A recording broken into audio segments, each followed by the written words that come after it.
liên lạc với điện chủ Côn Luân. Bản tọa muốn liên thủ với hắn tiêu diệt Nhân Hoàng. Ta rất tò mò, các người muốn dùng thứ gì để liên thủ với ta? Ngươi là ai? Rốt cuộc ngươi là ai? Vừa rồi các ngươi cứ luôn miệng muốn tìm ta, muốn ta liên thủ đối phó Nhân Hoàng. Bây giờ ta xuất hiện rồi, các ngươi lại không nhận ra. Lão tổ, hắn chính là người bên cạnh Lâm Ngạo Tuyết, là chồng trước của Lâm Ngạo Tuyết. Ngươi là tên phế vật ở rể nhà Lâm Ngạo Tuyết đấy sao? Không đúng, ngươi không phải người thường, bằng không sẽ không đứng trước mặt ta. Ta mới thấy ngươi. Nói, ngươi rốt cuộc là ai? Ta chính là người ngươi muốn tìm, Côn Luân Điện Chủ. Không thể nào, tuyệt đối không thể. Tên tuổi của Côn Luân Điện Chủ vang dội khắp nơi, đã mười mấy năm rồi. Sao có thể là một tiểu tử trẻ tuổi, hơn nữa còn là trượng phu của con gái riêng Nhân Hoàng? Trừ phi cái gì? Trừ phi người bên cạnh Lâm Ngạo Tuyết không phải Nhân Hoàng, mà là Côn Luân Điện Chủ. Đúng rồi, nghe nói tập đoàn Côn Luân muốn ở buổi tiệc thanh vân cho tập đoàn Lâm Thị đơn đặt hàng vạn tỷ. Ngươi là Điện Chủ Côn Luân, không thể giả được. Thân chủ, ngài có phải vì chuyện sát thủ mà đến đây hỏi tội? Chuyện này ta hoàn toàn có thể giải thích với ngươi. Ta chỉ muốn hợp tác với ngươi, trừ khử Nhân Hoàng. Chuyện này hoàn toàn là một hiểu lầm. Thân chủ, nếu ngươi liên thủ với ta trừ khử Nhân Hoàng, tài sản của tập đoàn Nhân Hoàng chia 28, ta 2, ngươi 8. Ngươi cũng khá hào phóng đấy. Nhưng nếu ta nói cho ngươi biết ta vừa là thần chủ cũng là Nhân Hoàng, thì ngươi sẽ ứng phó thế nào? Nhân Hoàng? Sao có thể? Nhân Hoàng và Côn Luân Điện Chủ? Cái này, bóng dáng này. Nhân Hoàng 5 năm trước đánh ngươi một trận, khiến ngươi ấn tượng sâu sắc. Nhưng ta rất tò mò, tại sao ngươi lại khôn nhà dại trợ, rõ ràng biết ta mạnh như vậy mà còn tiếp tục chọc giận ta?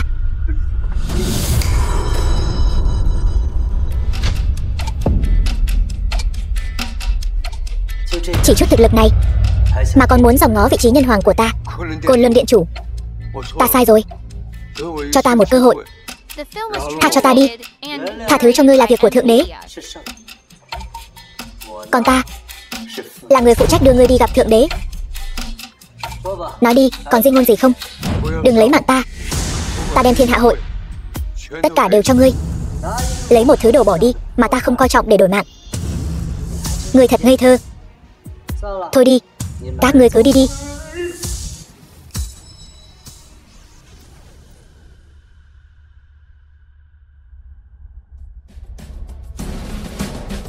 Chúc mừng tôn chủ đã tiêu diệt được kẻ địch. Từ nay thiên hạ thái bình. Chuyện nhỏ thôi mà, còn đáng chúc mừng sao?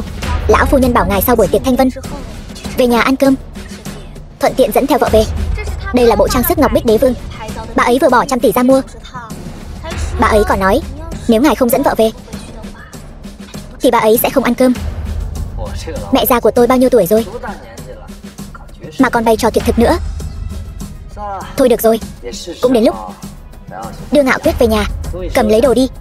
Tại buổi tiệc thanh vân tặng cho Ngạo Tuyết. Vâng.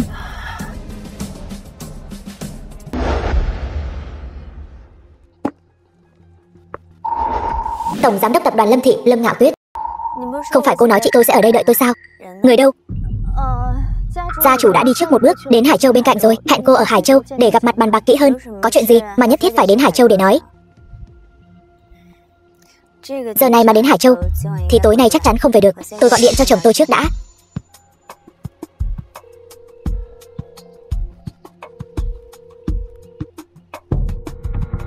Sao lại không có tín hiệu?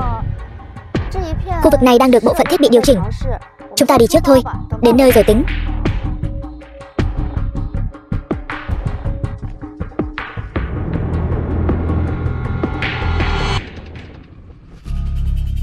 Chị cả, đã xảy ra chuyện gì vậy? Cầm miệng, đừng gọi tôi là chị. Đại tiểu thư Lâm Thị, Lâm Ngạo Sương. Thấy tập tài liệu trên bàn không? Ký vào đó đi. Tài liệu gì? Thỏa thuận ly hôn. Cô có ý gì vậy? Mau ký vào thỏa thuận ly hôn này đi, rồi dọn dẹp hết đống rác rưởi của anh, cút khỏi Lâm gia, cút khỏi Kinh Hải. Sau này đừng có xuất hiện trong tầm mắt của Ngạo Tuyết nữa. Đang yên đang lành, cô dựa vào cái gì mà bắt tôi ly hôn với Ngạo Tuyết? Dựa vào cái gì sao? Phiền anh thực tế một chút. Ngạo Tuyết là phượng hoàng của Lâm gia chúng tôi, nữ tổng tài xinh đẹp nhất Kim Hải. Anh chỉ là một thằng giao hàng rách nát.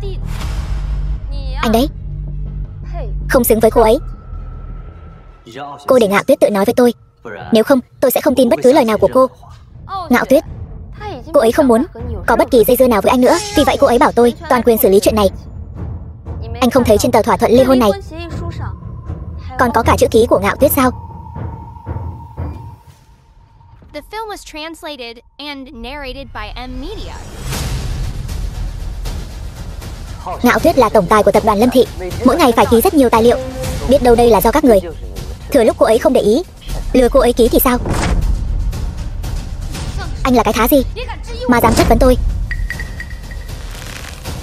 Lâm Ngạo Sương, bình thường cô ngang ngược, tùy hứng một chút tôi có thể không so đo với cô, nhưng cô dám đem hôn nhân của tôi và Ngạo Tuyết ra làm trò đùa thì đừng trách tôi không khách sáo.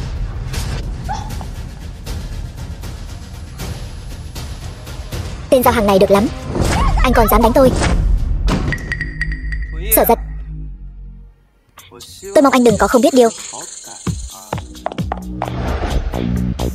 Giật đại thiếu gia Diệp gia, Diệp Phi Phàm. Diệp thiếu gia, ngài đến thật đúng lúc để tôi giải quyết. Trong thẻ này có 100 vạn, coi như là Ngạo Tuyết cho anh. Ký ngay đơn ly hôn cho ta. Ngươi là cái thá gì? Ngươi có tư cách gì bồi thường cho ta thay Ngạo Tuyết? 3 ngày sau ta sắp cưới Ngạo Tuyết rồi. Ngươi nói ta có tư cách không? Ngươi cưới Ngạo Tuyết? Không thể nào. Ngạo Tuyết đâu? Ta muốn nghe chính miệng nàng ấy nói. Được. Ngươi quỳ xuống dập đầu 3 cái, thật kêu cho ta. Học sủa 3 tiếng chó. Ta có thể cân nhắc.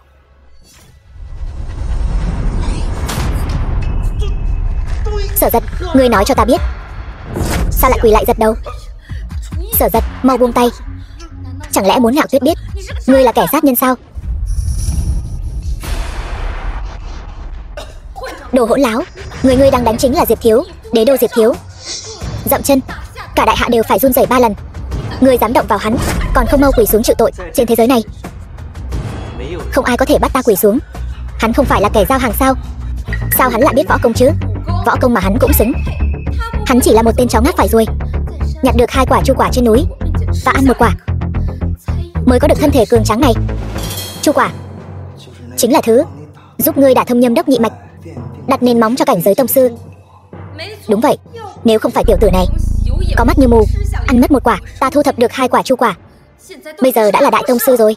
Sớm biết ngươi vong ân bội nghĩa như vậy, chu quả năm đó của ta thà cho chó ăn cũng sẽ không cho ngươi. Ngươi tưởng có chút sức mạnh là có thể kiêu ngạo sao? Ta nói cho ngươi biết, hôm nay ngươi không ly hôn, bổn thiếu gia sẽ lấy mạng ngươi. Ta sẽ khiến Ngạo Tuyết từ ly dị thành quá phụ. Tới đi. Muốn ngủ? Ngươi có thể thử xem. Ngươi, Diệp thiếu, loại tiểu tử này không cần làm bẩn tay ngài, để ta xử lý. Nhanh lên, ta không có thời gian ở đây lãng phí. Sở Giật, bây giờ ở trước mặt ngươi chỉ có một con đường, đó là ký vào đơn ly hôn. Nếu không hôm nay chính là ngày tàn của ngươi. Chỉ dựa vào 2 người các ngươi, không tin. Cũng đúng, những kẻ ở tầng lớp các ngươi hoàn toàn không thể hiểu được cách làm việc của giới thượng lưu chúng ta. Muốn ngươi ngủm chỉ là chuyện nhỏ. Giới thượng lưu, xem ra ngươi không xứng làm chiến thần trấn thủ Kinh Hải. Không ngờ ta sắp trở thành chiến thần trấn thủ Kinh Hải. Loại cơ mật này ngươi cũng có thể biết, bây giờ đã không còn là cơ mật nữa. Ta nói cho ngươi biết, ngươi không làm được chiến thần trấn thủ Kinh Hải đâu. Mày to gan thật. Tôi gửi một tin nhắn là ngươi sẽ biết ngay. Ta tự mình đi tìm Phượng Cửu đại nhân, sắp xếp tất cả. Ngươi một tin nhắn liền hủy bỏ. Ngươi tưởng ngươi là ai hả? Nhân hoàng sao? Thông minh đấy. Ta chính là đương kim nhân hoàng.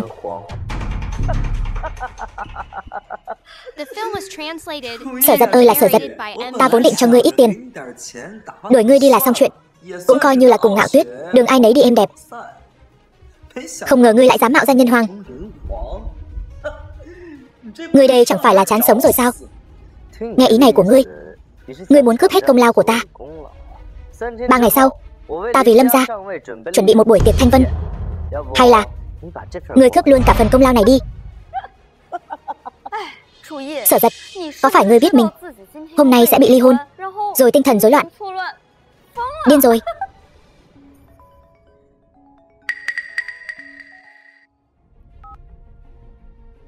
Alo,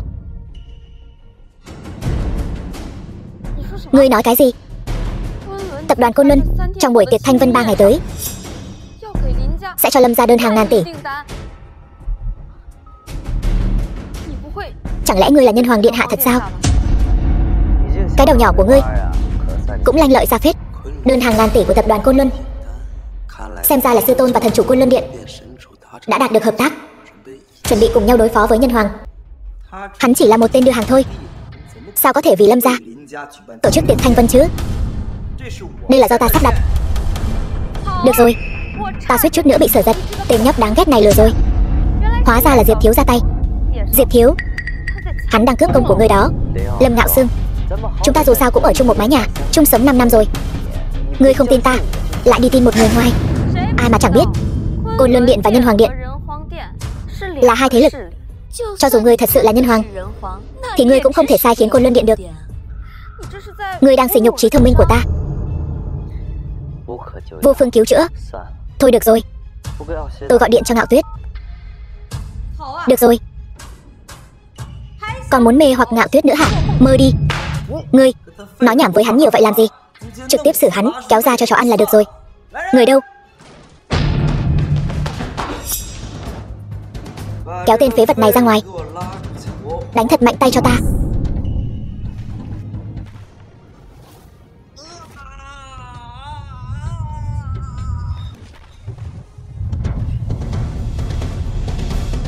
Phế vật, cút hết cho ta. Gọi cho ta 10 tên tông sư. Hôm nay ta phải băm vằm tên phế vật này ra.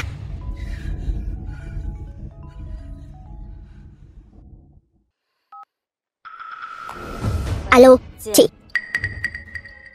chị đang ở Hải Châu đợi em. Chị lừa em ra khỏi Kinh Hải, rồi lại tìm cách không cho em liên lạc được với Sở Giật. Chắc là muốn tách em ra. Để làm gì Sở Giật đây mà? Em đang nói linh tinh cái gì vậy? Người sắp sửa trở thành chiến thần trấn thủ Kinh Hải. Ta biết ngươi xem thường Sở Giật, nhưng người kết hôn với Sở Giật là ta. Chuyện giữa chúng ta không cần ngươi nhúng tay vào. Chú ý thái độ khi nói chuyện với ta. Ta làm tất cả những điều này đều vì muốn tốt cho ngươi. Tốt hay không, tự ta biết. Ta bây giờ phải về Kinh Hải. Ngươi là trợ lý của ta, lại cùng chị ta lừa gạt ta, còn mang theo thiết bị gây nhiễu tín hiệu để khiến ta không thể gọi điện. Ngươi bây giờ đi bộ về đi, tìm bộ phận tài vụ quyết toán lương cho ngươi.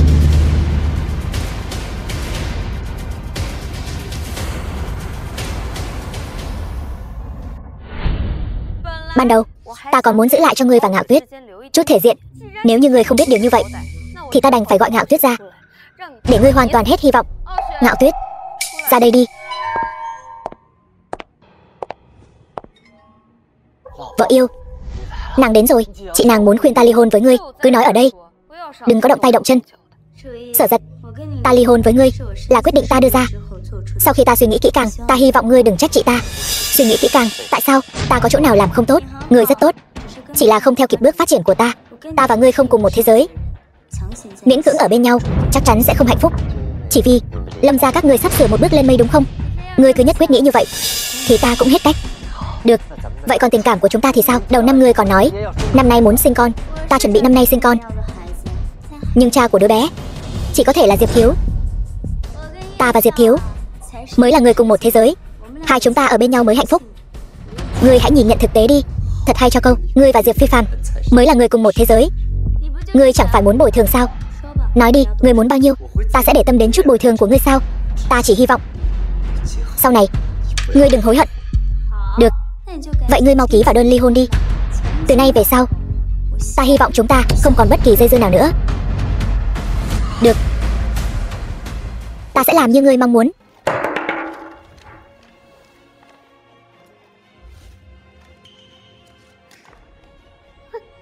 Cười đi. Bắt đầu từ ngày mai, ta sẽ khiến ngươi không cười nổi.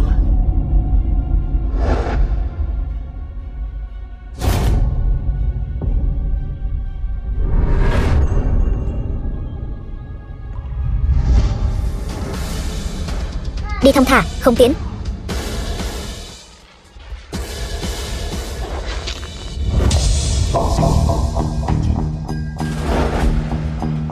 Cao thủ thuật dịch dung, Thiên Diện Ngọc Hồ. Thiên Diện Ngọc Hồ này quả nhiên danh bất hư truyền. Thuật dịch dung này thật là xuất sắc. Nếu ta không biết trước kế hoạch này, ta suýt nữa thật sự nghĩ ngươi chính là Ngạo Tuyết. Việc này làm tốt lắm. Thưởng hậu hĩnh. Đa tạ Diệp thiếu.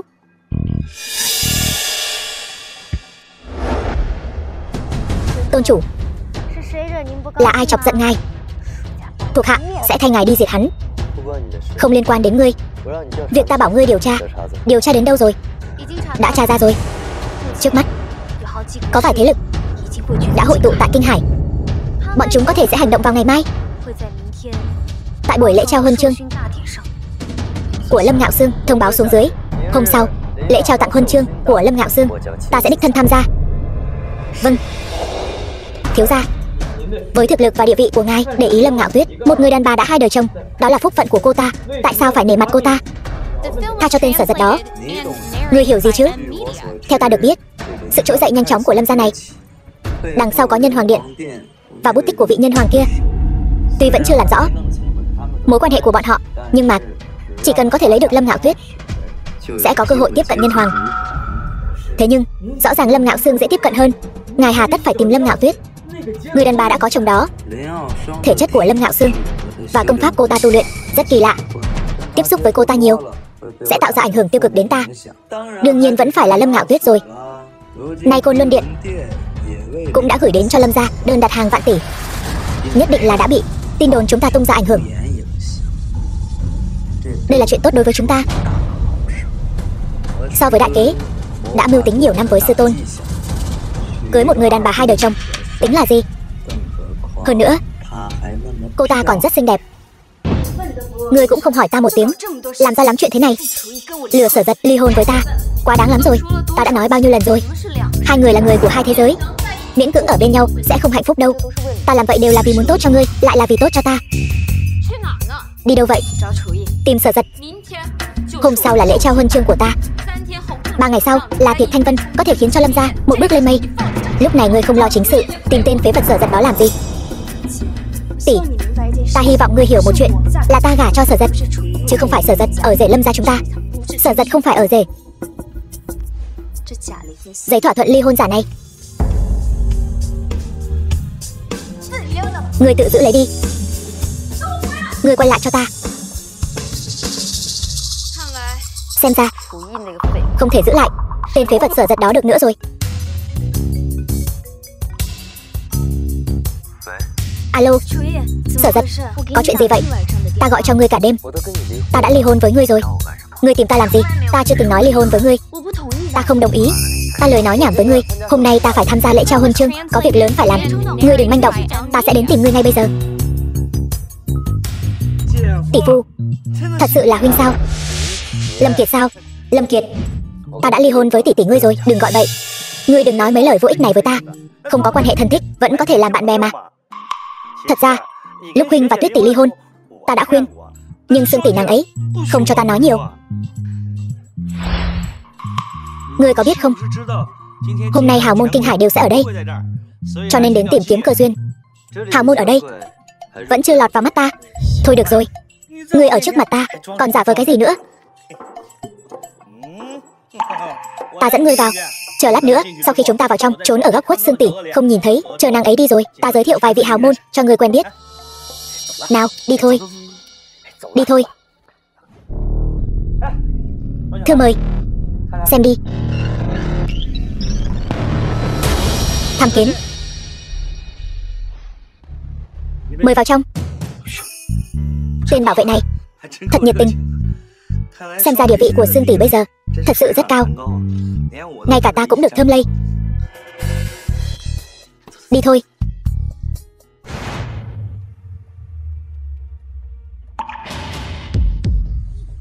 The film was translated and narrated by M Media.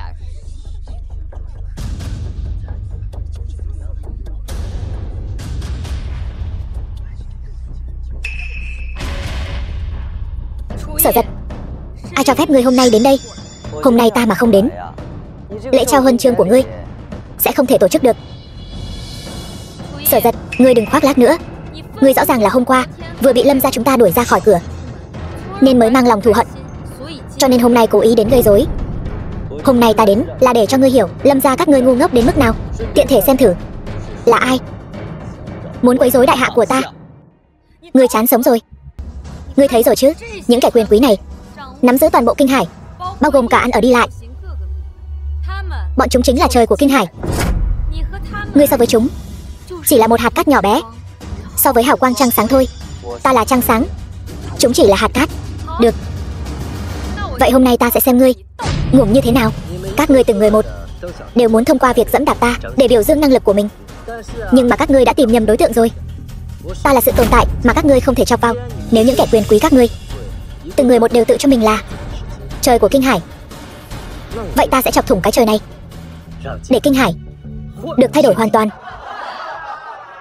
Không biết tự lượng sức mình, một kẻ bị Lâm gia quét ra khỏi cửa như rác, còn vọng tưởng đối đầu với chúng ta, những kẻ quyền quý của Kinh Hải. Tiểu tử, ngươi có biết không, những kẻ quyền quý chúng ta liên thủ tuyệt đường sống của ngươi rồi. Ở Kinh Hải, ngươi sẽ không mua nổi một giọt nước, ăn không nổi một hạt gạo, ngồi không nổi một chiếc xe. Cuối cùng, ngươi sẽ khó khăn trăm bề, mất mạng vì đói ở Kinh Hải.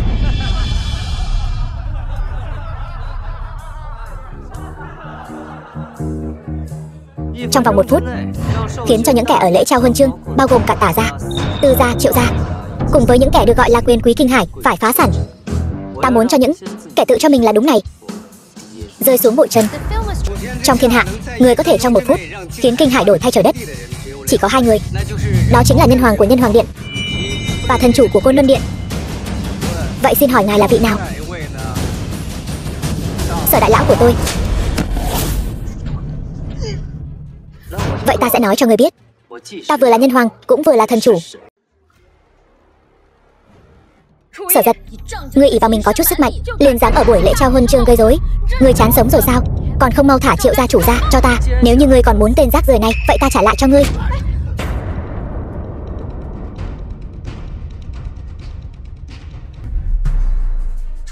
Sở Giật lại giở trò gì nữa đây?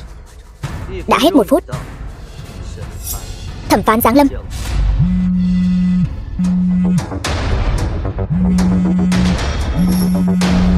Alo, chuyện gì? Nói đi. Sao lại thế này? Sao có thể phá sản được? Tại gia ta đắc tội với ai? Sao có thể trong nháy mắt liền phá sản được? Ngươi nói gì? Cổ phiếu của Tư gia ta sụp đổ rồi, thẻ ngân hàng cũng bị đóng băng rồi. Ngươi, Triệu gia ta đây là đắc tội với ai vậy? Trong nháy mắt liền phá sản rồi. Phá sản rồi? Sao có thể? Tả tổng, mọi người làm sao vậy? Tiêu rồi. Tả gia tiêu rồi. Nhân Hoàng chặt đứt đường sống của ta rồi. Tư gia chúng ta cũng vậy. Trời muốn diệt gia tộc chúng ta rồi. Không phải trời muốn diệt ngươi, mà là ta muốn diệt các ngươi.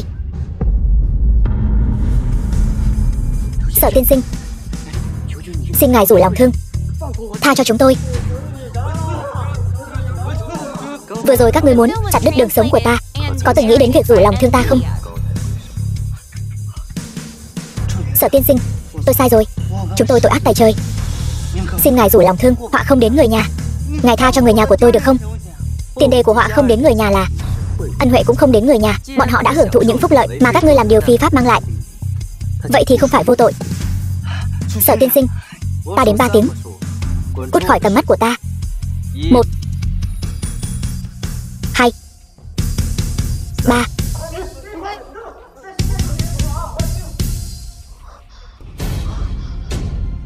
Sao lại thế này? Chẳng lẽ ngươi thật sự là vị ở Nhân Hoàng Điện đó sao?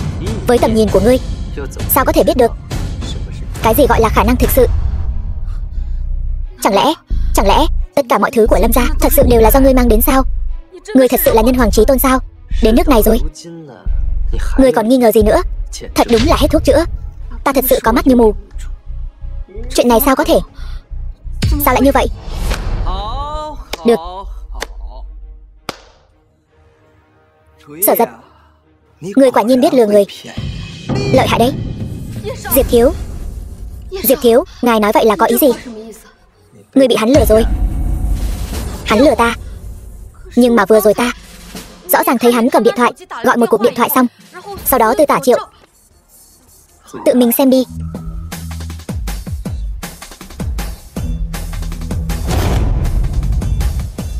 Được rồi, thì ra là vậy. Ta thật sự bị ngươi lừa rồi. Nhân Hoàng Điện Hạ đã phát thông báo, nói Kinh Hải quyền quý tham nhũng, cần xử lý nghiêm khắc, cho nên mới xử lý mấy nhà Tư Tả Triệu. Ngươi lại dám đem hành động của Nhân Hoàng Điện nói thành do ngươi thao túng. Ngươi thật to gan. Vậy thì đừng trách ta độc ác. Người đâu? Kéo tên phế vật gan to bằng trời này ra ngoài, đánh một trận cho ta. Sở Giật, ngươi chẳng phải rất giỏi đánh nhau sao? Lại đánh ta đi.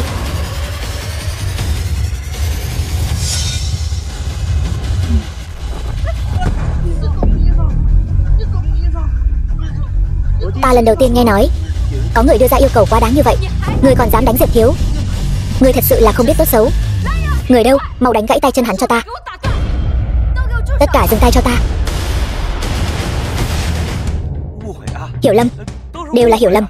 Lâm Kiệt, cậu tới làm gì? Sương tỷ, mọi người hiểu lầm tỷ phu rồi. Cầm miệng. Chị cậu đã ly hôn với hắn rồi. Hắn không phải tỷ phu của cậu. Mau cút cho ta. Đừng cản trở Diệp Thiếu. Đuổi tên phế vật lẻn vào này đi cho khuất mắt. Ai muốn ly hôn? Ta là người trong cuộc sao lại không biết? Ý ngươi là gì? Ông xã, ta chưa từng nghĩ tới sẽ ly hôn với ngươi, càng chưa từng nói với ngươi hai chữ ly hôn. Nhưng hôm qua ngươi không phải nói như vậy. Hôm qua ta chưa từng gặp ngươi. Ta liên lạc với ngươi, Lâm Ngạo Tuyết. Hôm nay là lễ trao huân chương của ta. Ngươi thật sự muốn trước mặt nhiều quyền quý ở Kinh Hải như vậy để Lâm gia mất mặt sao? Đợi lát nữa tan cuộc, ta nhất định sẽ cho ngươi một lời giải thích thỏa đáng, được không? Thôi bỏ đi. Hôm nay ta muốn vạch chân kẻ phản bội đại hạ. Chuyện nhi nữ tình trường để sau hãy nói. Kẻ phản bội đại hạ gì chứ? Còn ngây ra đó làm gì? Không thấy ta bị đánh sao? Nghiền nát tên phế vật này cho ta. Không được. Đừng hoảng, trời chưa sập đâu. Ngươi quỳ xuống, liếm sạch giày cho ta. Ta sẽ tha thứ cho ngươi. Thậm chí ta còn tìm cho tên rác rưởi này một chỗ ngồi. Diệp Thiếu, vậy ngươi nói được làm được chứ? Tìm cho hắn một chỗ. Chỉ là một câu nói của ta thôi. Được. Ta quỳ. Tiểu Kiệt, ngươi muốn làm gì?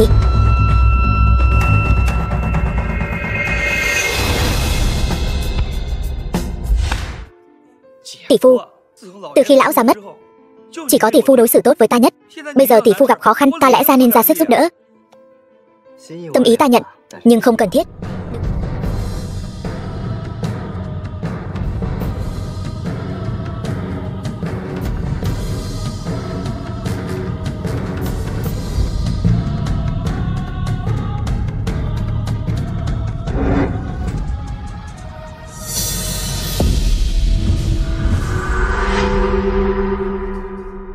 Còn không mau quỳ xuống.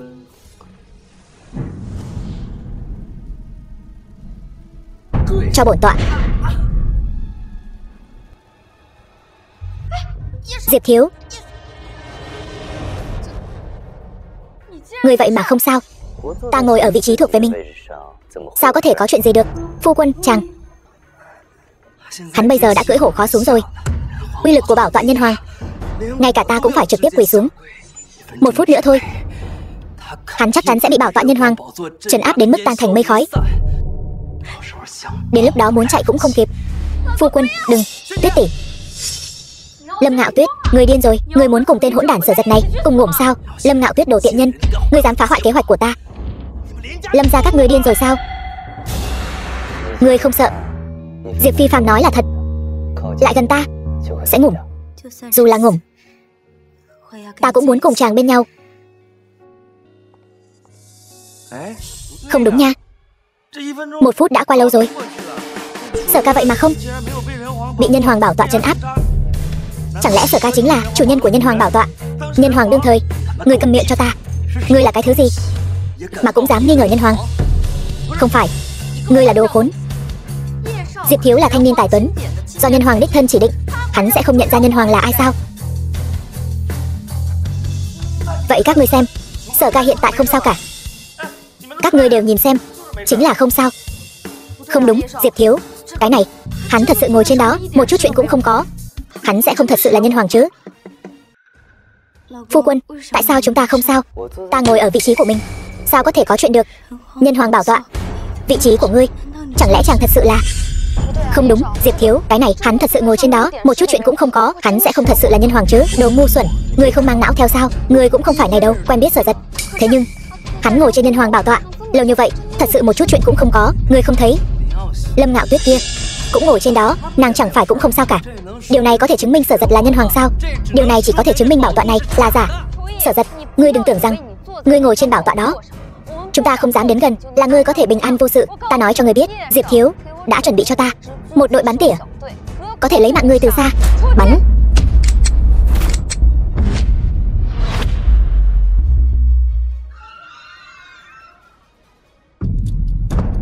Các ngươi muốn làm gì?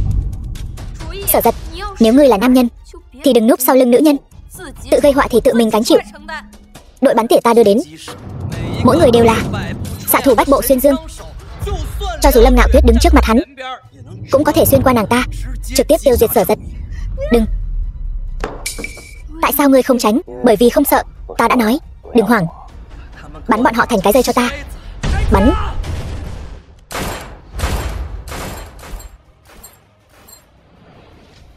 Đừng mà.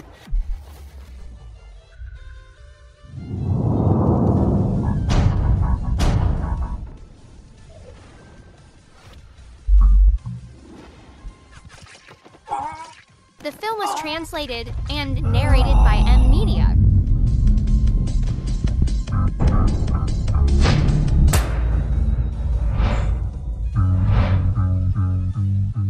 Diệp Phi Phàm, chỉ trình độ này cũng dám đến trước mặt ta làm trò cười.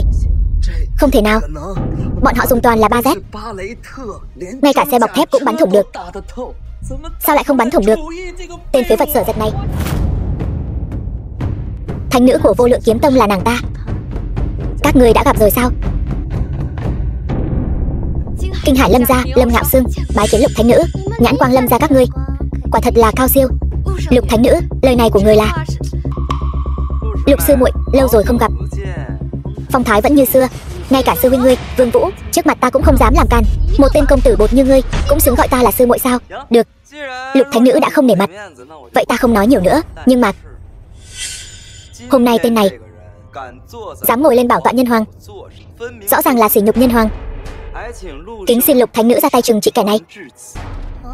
Quá đáng như vậy sao? Vậy xem ra hôm nay ta không thể không ra tay. Lục thánh nữ, chúng tôi đều đang đợi người thực thi chính nghĩa. Nhân hoàng không thể bị sỉ nhục, dám sỉ nhục nhân hoàng, kéo ra ngoài đánh gãy chân nó. Đúng vậy, cái gì cũng dám ngồi. Sau này cứ chờ ngồi xe lăn đi. Lục thánh nữ chỉ đánh gãy chân thôi, căn bản không thể răn đe được. Chỉ có lấy mạng hắn mới có thể răn đe được. Lục thánh nữ, tỷ phu tôi là người tốt mà. Hắn không phải cố ý ngồi lên bảo tọa nhân hoàng đâu. Câm miệng. Đồ ăn cây táo rào cây sung. Không đến lượt ngươi lên tiếng. Lục thánh nữ, xin hãy chém Sở Giật. Xin hãy chém Sở Giật. Tất cả im miệng cho ta. Ta tự có cách trừng trị của ta. Không đến lượt các ngươi dạy ta làm việc. Không biết Lục thánh nữ sẽ dùng cách nào để trừng trị tên Sở Giật đây? Dám ngồi lên bảo tọa nhân hoàng, chính là báng bổ uy nghiêm của nhân hoàng. Nhân hoàng không thể bị sỉ nhục. Chuyện này tuyệt đối không thể dung thứ. Nhất định phải thịt gà dọa khỉ, nghiêm trị không tha. Cho nên cách trừng trị của ta chính là phạt hắn cưới ta. Sở tiên sinh, cưới ta đi. Tôi không đồng ý. Không đồng ý. Ngươi là cái thá gì? Không phải. Lục thánh nữ, ngươi nói gì vậy? Ta nói gì? Ngươi không cần phải biết. Sở tiên sinh biết là được rồi. Sở tiên sinh, chàng cưới ta đi. Không phải chứ? Ngươi sẽ không thật sự nghĩ tên Sở Giật ngồi trên bảo tọa nhân hoàng là nhân hoàng điện hạ chứ? Đúng vậy, Lục thánh nữ, tên Sở Giật này hắn chỉ là một tên lừa đảo. Đồ rác rưởi. Ngươi thật có bản lĩnh. Lục thánh nữ thứ tội, để Sở Giật ngồi lên bảo tọa nhân hoàng lừa người. Quả thật là ta quản lý không tốt, nhưng tất cả là lỗi của Sở Giật. Cái thứ đó thật to gan lớn mật. Kẻ có mắt như mù là ngươi đó. Nàng ta hình như còn có thể bảo vệ ngươi tốt hơn ta. Lục Tình Vân, ta nể mặt ngươi là thánh nữ Vô Lượng Kiếm Tông, nên mới gọi ngươi một tiếng Lục thánh nữ. Xét về địa vị, ta là đồ đệ của Bạch Mi lão tổ, chẳng kém ngươi là bao. Ngươi không phục sao? Được thôi, cho ngươi một cơ hội đơn đấu với ta. Ngươi so tài với một người mới tu luyện võ đạo vài năm như ta, thử xem có oai phong gì không. Ngươi đợi sư huynh ta Vương Vũ tới đây, xem ngươi còn dám ngông cuồng nữa không, còn dám nói nhảm nữa, ta lập tức lấy mạng ngươi ngay. Cho sư huynh ngươi không gặp được ngươi nữa, ngươi tin hay không? Lục Tình Vân, hôm nay ngươi tới đây rốt cuộc muốn làm gì? Ta đây là thuận theo ý của mọi người. Thuận thế mà làm. Ta thấy ngươi vẫn chưa bị đánh đủ. Vợ ta đang ở ngay bên cạnh. Nhưng mà ngươi đã ly hôn rồi. Ly hôn thì không thể tái hôn sao? Xét về dung mạo, xét về tài sản, xét về địa vị, ngươi cái gì cũng không bằng ta. Ngươi dựa vào cái gì mà tranh Sở tiên sinh với ta? Ngươi đừng có quá đáng. Chỉ muốn hỏi ngươi, tại sao ngươi cứ bám giết lấy chàng? Chẳng lẽ chàng thật sự là nhân hoàng? Ngươi muốn biết sao? Ta cứ không nói cho ngươi biết. Người đâu?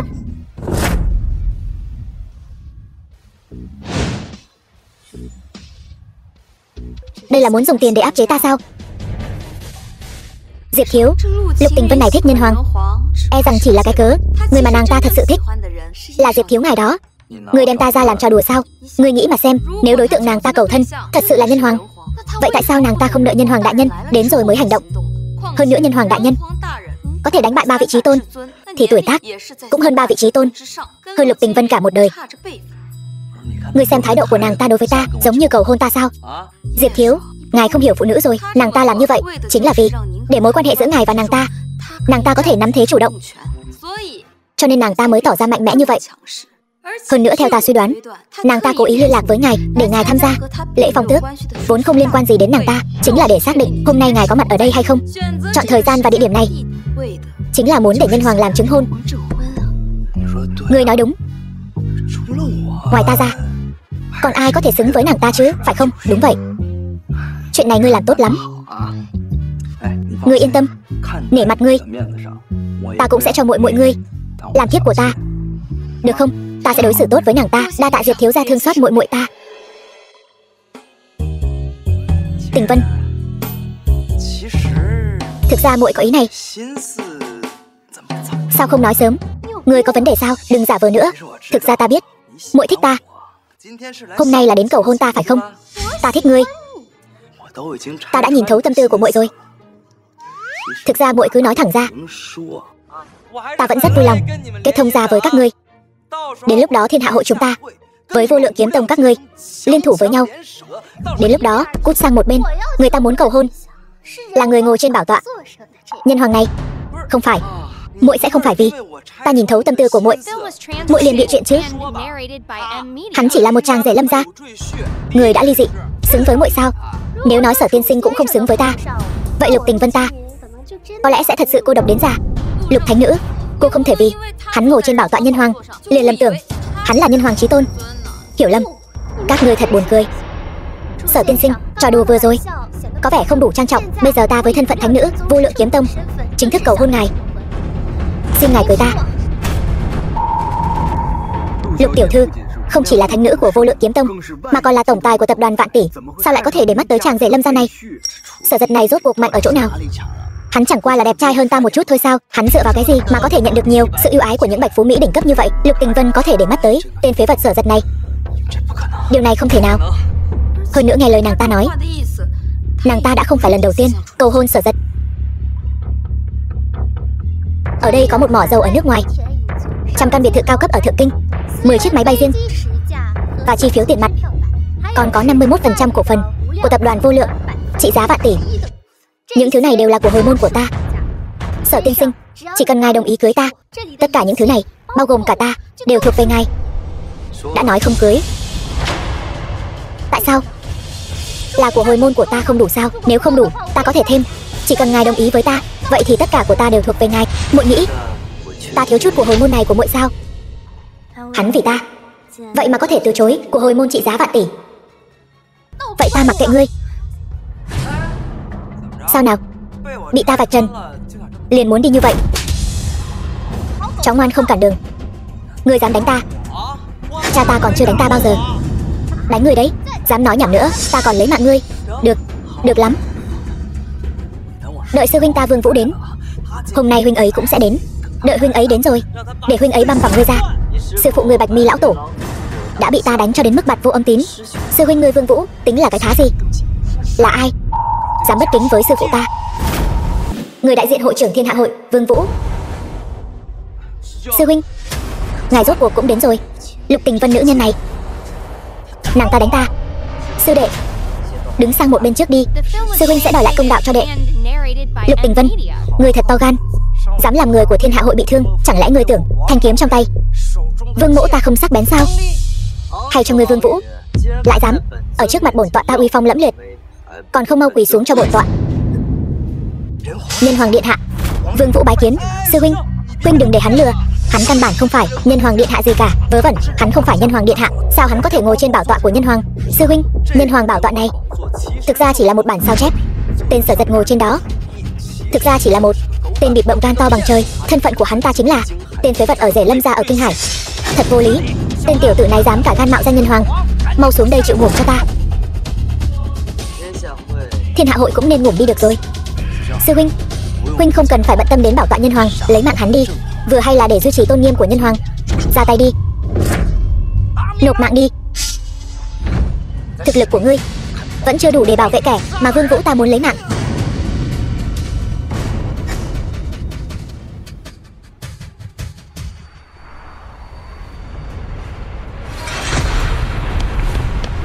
Đường Mộng Giao, yêu nữ, sao cô lại tới đây? Sở tiên sinh, khôi phục lại thân phận độc thân, ngươi nghĩ chỉ có mình ngươi biết sao? Ngươi có ý gì? Đương nhiên là tới cầu hôn, mấy người đừng có quá đáng như vậy chứ, được không? Sở tiên sinh, Lục Tình Vân lại dùng tiền tài vật chất bên ngoài để cầu hôn ngài, thật là sỉ nhục ngài. Còn tôi thì khác, trong tay tôi là phiêu miểu lệnh, người cầm lệnh bài này chính là trưởng môn phiêu miểu cung, có thể hiệu triệu 8.000 tông sư của phiêu miểu cung. Đây chính là sính lễ của tôi, xin ngài hãy cưới tôi. 8.000 tông sư, đây chính là thứ có thể sánh ngang với Thiên Hạ hội và cả vô lượng kiếm tông của phiêu miểu cung.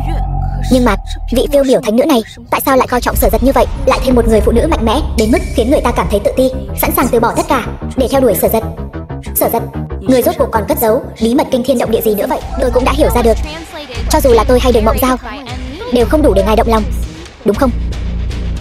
Thật ra điều này cũng không sao, một mình tôi và Đường Mộng Giao không thể khiến ngài rung động. Vậy hai chúng tôi cộng lại thì sao? Ngài không bằng cưới cả hai chúng tôi luôn đi. Tuy 1 cộng 1 không thể lớn hơn 2, nhưng ít nhất 1 cộng 1 có thể bằng 2. Đường Mộng Giao, cô không có ý kiến gì chứ? Chỉ cần được ở bên Sở tiên sinh, dù là cùng với yêu nữ này hầu hạ một chồng, Mộng Giao cũng cam tâm tình nguyện. Hai người phụ nữ ưu tú vô song như vậy, lại muốn với Sở Giật học theo Nga Hoàng nữ anh. Sở Giật còn có thể chống lại cám dỗ sao? Điên rồi, bọn họ đều điên rồi sao? Ngươi làm ta mất hết mặt mũi. Hôm nay ta phải lấy mạng tên công tử bột này. Đồ ngốc, không biết tốt xấu.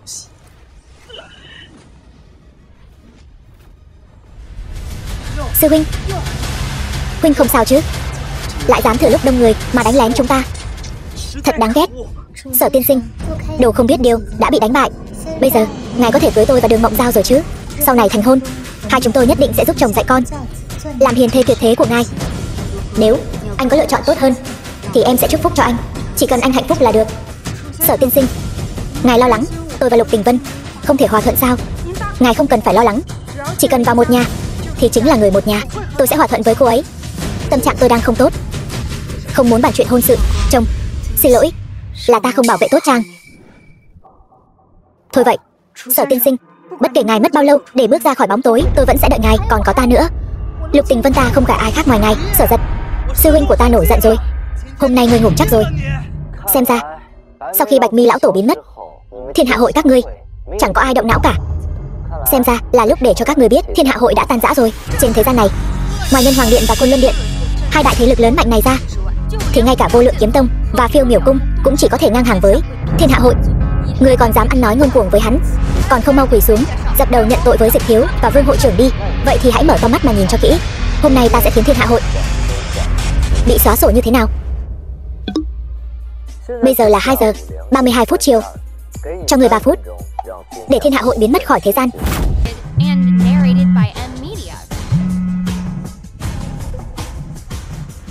Cái gì? Sao lại thế này? Thiên Hạ hội bị xóa sổ rồi.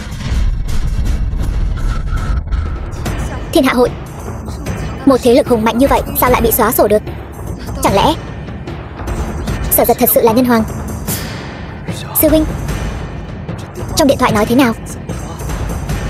Thiên Hạ hội, Cửu môn thập lục đường, tất cả đều phản rồi. Có kẻ tự lập môn hộ. Vậy chẳng phải là... Đúng vậy, Thiên Hạ Hội từ bây giờ thật sự bị khai trừ rồi. Không được, ta bây giờ phải đi ngăn cản bọn họ. Muốn đi không dễ vậy đâu. Không cần đuổi theo. Một tên phế vật như hắn chắc cũng chẳng làm nên chuyện gì đâu.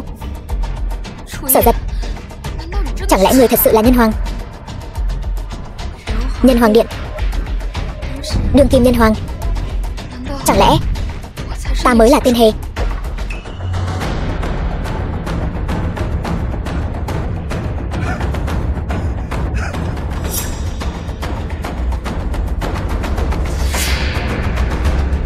Sở Giật, âm mưu của ngươi đã bị vạch trần rồi.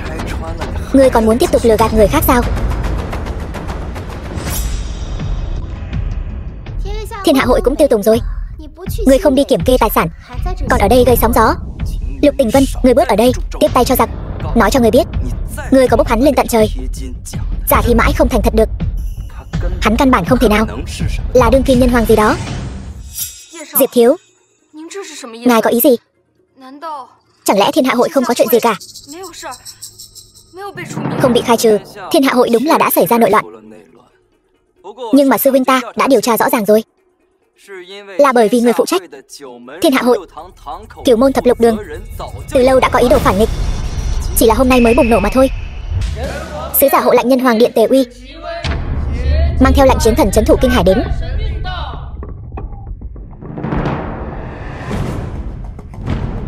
Ngạo Sương, cô yên tâm, hôm nay có tôi ở đây, tôi xem ai dám động đến một sợi tóc của cô.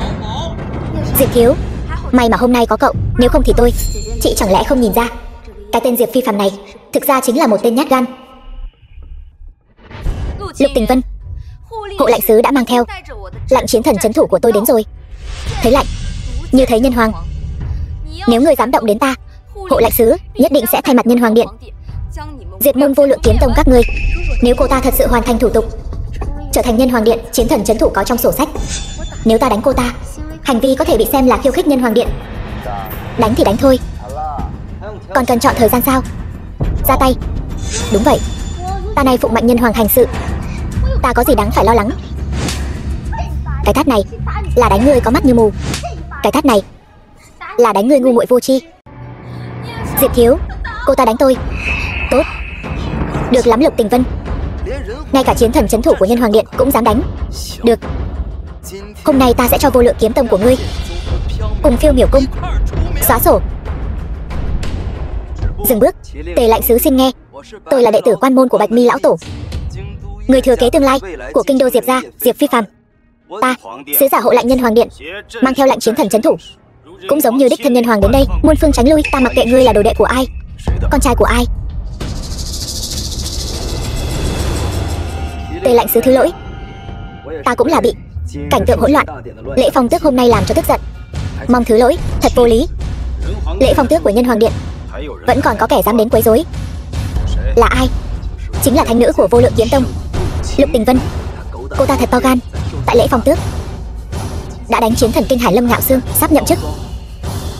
Thánh nữ của Vô Lượng Kiếm Tông dám đánh chiến thần trấn thủ Kinh Hải, là muốn làm địch với Nhân Hoàng Điện ta sao? Còn có một người, hắn dám mạo danh Nhân Hoàng đương thời.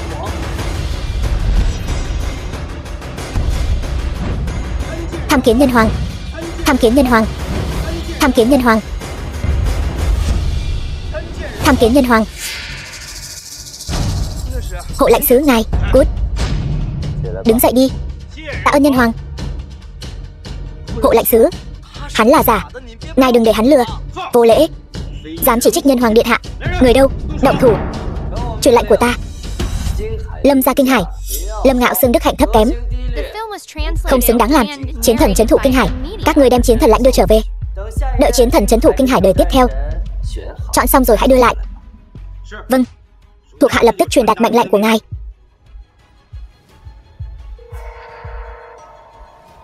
Đúng vậy, mệnh lệnh của Nhân Hoàng đại nhân. Diệp thiếu, đây rốt cuộc là chuyện gì vậy? Chẳng lẽ chức vị chiến thần trấn thủ Kinh Hải của ta sắp không giữ được nữa rồi sao? Tên Sở Giật này rốt cuộc là có lai lịch gì? Sở Giật ở Diệp gia ngươi 5 năm, hắn thế nào ngươi không biết sao? Cầm lông gà làm mệnh lệnh thôi. Ý ngài là Vừa rồi mấy vị hộ lãnh sứ này chỉ là bởi vì không nhìn rõ người ngồi trên bảo tọa nhân hoàng, bị Sở Giật che mắt thôi. Nhưng Sở Giật không biết tiến thoái đúng lúc, không muốn sống nữa. Đúng vậy, miễn chức một phương chiến thần trấn thủ, chuyện như thế này nhất định phải thông báo cho Phượng Cửu đại nhân. Nhân hoàng điện hạ nhất định cũng sẽ biết. Đến lúc đó Sở Giật sẽ lộ tẩy. Sở Giật, người đây là đang đùa với lửa. Người ngủm chắc rồi. Ngay cả bảo tọa chiến thần trấn thủ Kinh Hải cũng không giữ được, vẫn còn tự xứng. Thật là ngu không thể tả. Đường Mộng Giao, ngươi cứ tiếp tục cùng tên nhóc phế vật này diễn trò đi. Đợi nhân hoàng đại nhân thật sự của trách xuống, ta xem ngươi sẽ kết thúc chuyện này thế nào. Bẩm nhân hoàng, tin tức đã truyền đạt xuống. Nếu không còn việc gì khác, thuộc hạ xin cáo lui trước. Lui xuống đi.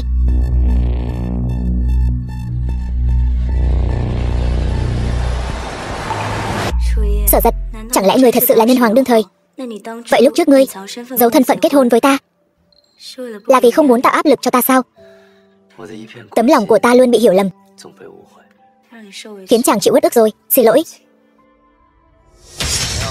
Lâm Ngạo Sương, ngươi còn nghi vấn gì không? Sao lại thế này?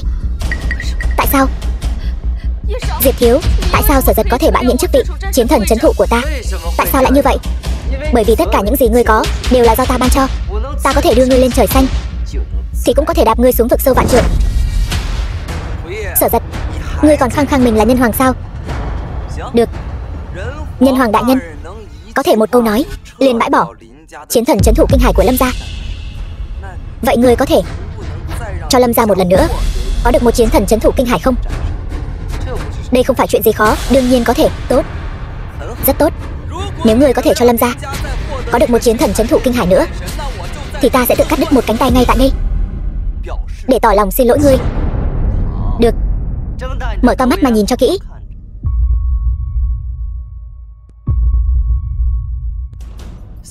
Trong vòng 3 phút lấy lệnh bài chiến thần trấn thủ Kinh Hải đến đây.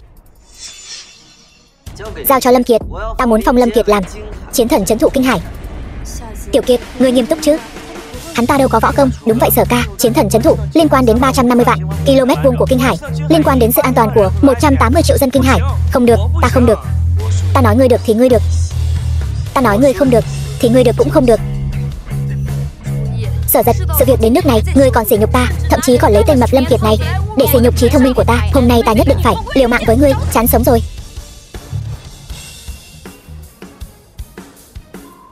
Tế uy hộ lệnh nhân hoàng điện mang theo lệnh bài chiến thần trấn thủ Kinh Hải đến.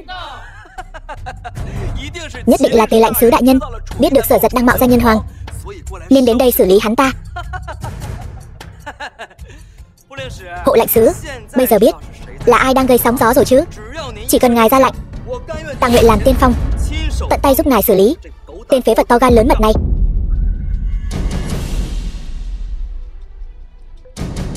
Chúng tôi là mệnh lệnh của nhân hoàng đại nhân, đến đây để tái sắc phong chiến thần trấn thủ Kinh Hải. Xem ra nhân hoàng đại nhân đã biết từ Diệp thiếu rằng ta bị oan, kẻ chủ mưu là cái tên Sở Giật kia. Diệp thiếu quả nhiên tai mắt khắp nơi. Ta chỉ làm điều ta nên làm thôi. Quan trọng nhất vẫn là nhân hoàng đại nhân sáng suốt. Mặc dù sự việc bởi vì sự xuất hiện của tiểu tử đáng ghét Sở Giật mà dẫn đến một loạt sai lệch, nhưng giờ cuối cùng cũng đã trở lại đúng hướng. Thiên hạ hội tuy có biến động, nhưng chỉ cần giúp sư phụ trở thành nhân hoàng thì cả thế giới này đều là của chúng ta. Nhân hoàng đại nhân quả nhiên sáng suốt. Làm đi Tề lãnh sứ, đưa ta lệnh bài chiến thần trấn thủ Kinh Hải. Từ nay về sau, 3,5 triệu km vùng đất đai này cùng với an nguy của 180 triệu người đều do ta gánh vác. Lâm Ngạo Sương, ngươi điên rồi sao? Ngươi có muốn nghe lại những lời ngươi vừa nói không? Xin lỗi, ta lỡ lời. Sự an nguy của Kinh Hải không nên do một mình ta gánh vác, mà là cùng với các vị thành viên nhân hoàng điện. Ta không nên mang nặng chủ nghĩa anh hùng. Ngươi ngậm miệng lại đi. Chiến thần trấn thủ Kinh Hải không liên quan gì đến ngươi, mà là Lâm Kiệt. Tôi biết rồi, ngài đang nói đùa với tôi phải không? Thánh chỉ của nhân hoàng sao có thể nói đùa được?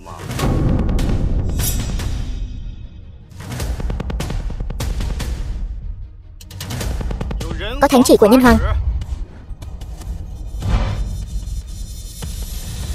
Nhân hoàng đại nhân có lệnh trưởng tôn Lâm gia Kinh Hải Lâm Kiệt hành vi cao khiết, người công chính, thiên tư thông tuệ, đặc biệt sắc phong làm chiến thần trấn thủ kinh hải. Sao có thể như vậy? Lâm Kiệt sao có thể là chiến thần trấn thủ kinh hải? Hộ lệnh sứ, hắn ta chẳng có chút võ công nào, sao có thể là chiến thần? Cầm miệng, dám nghi ngờ mệnh lệnh của nhân hoàng đại nhân nữa, sẽ lấy mạng không tha. Ngươi thật sự để Tiểu Kiệt trở thành chiến thần trấn thủ kinh hải rồi sao? Thu lại nghi ngờ của ngươi đi.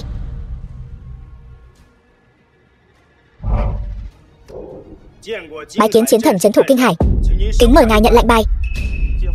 Tỷ phu, không phải, Sở ca. Ta nói ngươi được, là ngươi được. Nhận lệnh đi, người ta còn đang quỳ đó.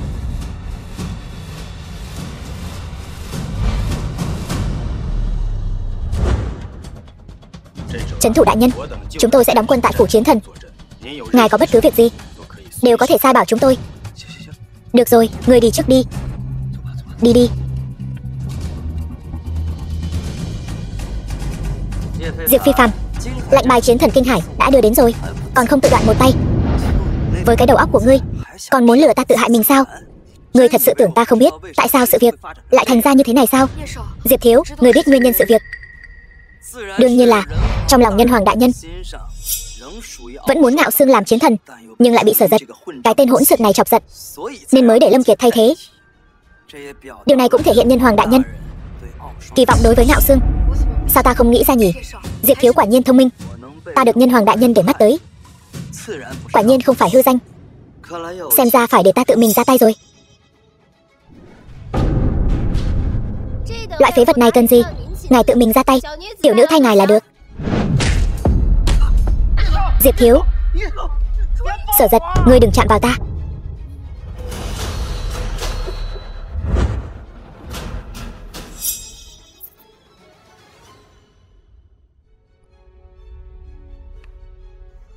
Làm cho tốt, ta tin tưởng ngươi. Gặp phiền phức cứ liên hệ với ta.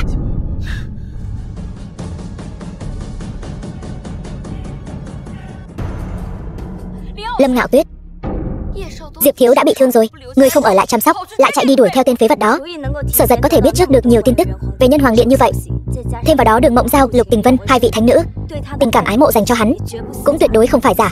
Cho nên Sở Giật dù không phải nhân hoàng, cũng tuyệt đối không phải người thường. Tỷ, người thật nên bình tĩnh suy nghĩ lại vấn đề. Chồng của tôi, Sở Giật, hắn không phải phế vật. Cầm miệng. Hai người đã ly hôn rồi. Bản thỏa thuận đó là sao? Trong lòng ngươi rõ hơn ta. Hơn nữa, chúng ta còn chưa lĩnh chứng ly hôn, không tính là ly hôn.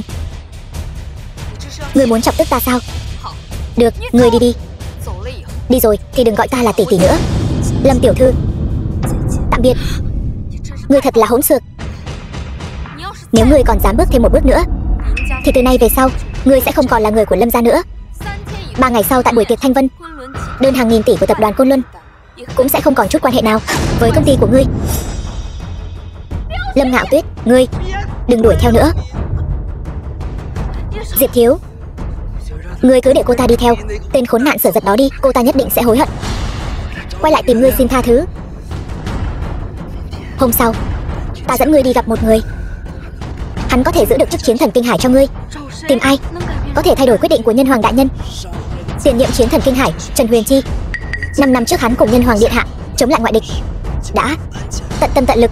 Phó tá nhân hoàng điện hạ, chỉ cần hắn mở miệng, nhân hoàng điện hạ sẽ có đường lui, chức chiến thần của ngươi cũng sẽ được giữ lại. Vậy thì đa tạ Diệp thiếu.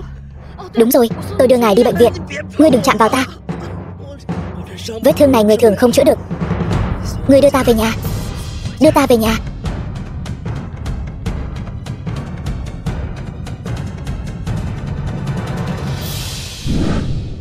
Chờ một chút, chồng của tôi đâu? Lâm tiểu thư, theo tôi được biết, cô đã ly hôn với hắn rồi.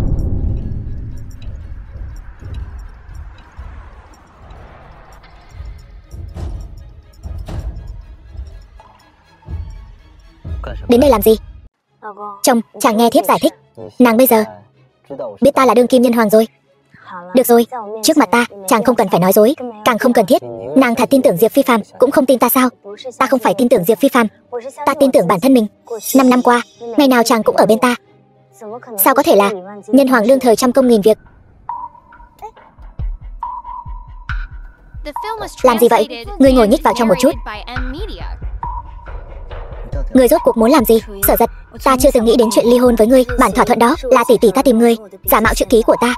Hơn nữa hôm qua ta cũng chưa từng gặp ngươi. Chẳng lẽ ta bị Lâm Ngạo Sương đùa giỡn rồi sao?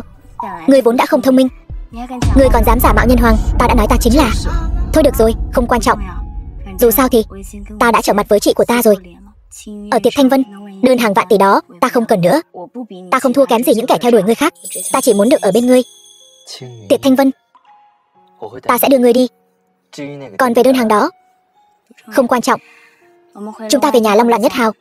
Sau này chúng ta sẽ không bao giờ đến biệt thự Lâm Thị nữa. Đây là xe mà ngươi gọi. Sư phụ, đến Long Loạn Nhất Hào.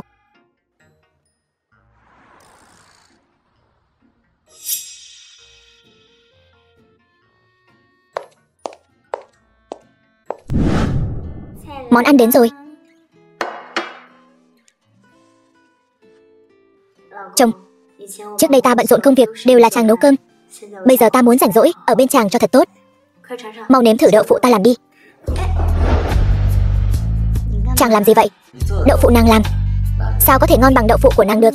Lúc chàng ăn cơm, có thể đừng cái gì? Chàng nói xem.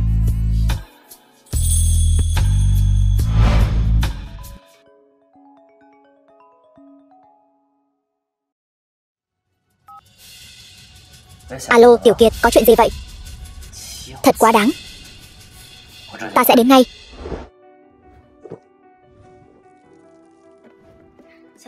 Tiểu Kiệt, chuyện gì vậy? Tỷ phu, hai người đến rồi. Người bây giờ chính là chiến thần trấn thủ của Kinh Hải. Khóc lóc như vậy thì ra thể thống gì? Chiến thần, ta khó khăn lắm mới rung động một lần, vậy mà bọn họ lại khiến ta thua thảm hại như vậy. Có chuyện thì nói, chửi bới om sòm làm gì? Ta và Trần Tiêu Tiêu, thiên kim của Trần gia, đã yêu nhau 3 năm rồi, sắp đến giai đoạn bàn chuyện cưới xin. Vậy mà Sương tỷ lại bắt ta chia tay với nàng, còn muốn giới thiệu nàng ấy cho đường đệ của Diệp Vi Phàm. Trần gia đã đồng ý. Bây giờ bọn họ nhốt Tiêu Tiêu ở nhà suốt ngày, không cho nàng ấy ra ngoài gặp ta. Ngươi là do chính tay ta phong làm chiến thần trấn thủ của Kinh Hải. Lâm Ngạo Sương và Trần gia kia sao dám làm vậy? Chiến thần, cả Kinh Hải này ai mà không biết chiến thần trấn thủ này của ta chỉ là cái danh hão chứ. Sương tỷ thì không cần phải nói, là nữ tông sư vạn người mới có một. Còn tình hình của Trần gia thì càng ghê gớm hơn. Trần Huyền Chi gia chủ Trần gia chính là cựu chiến thần trấn thủ của Kinh Hải, vừa mới lui về 1 năm trước. Người như bọn họ sao có thể để mắt đến tôi chứ? Thôi đừng uống nữa, chuyện nhỏ này không đáng để ngươi uống rượu. Đi rửa mặt cho tỉnh táo lại. Ta đưa ngươi đến Trần gia cầu hôn. Diệp thiếu, vị Trương thần y kia tuy trông trẻ tuổi nhưng y thuật thật cao minh, chỉ vài đường đã chữa khỏi cánh tay của ngài. Y thuật của Trương Diệu Tông được chân truyền từ ông nội hắn, Trương Cẩm. Chữa một cánh tay chẳng phải dễ như trở bàn tay sao? Trương Cẩm y bộ Nhân Hoàng Điện, cháu trai của Trương Quốc y, thảo nào y thuật lại cao minh đến vậy. Đúng rồi, Diệp thiếu, huynh đến Trần gia sao lại đưa hắn theo? Trần lão chiến thần Trần Huyền Chi là do bệnh tật mà thoái nhiệm, bệnh của ông ấy rất khó chữa, mà Trương Quốc y lại quanh năm vân du tứ xứ, tung tích bất định, khiến Trần gia đối với bệnh tình của ông ấy bó tay hết cách.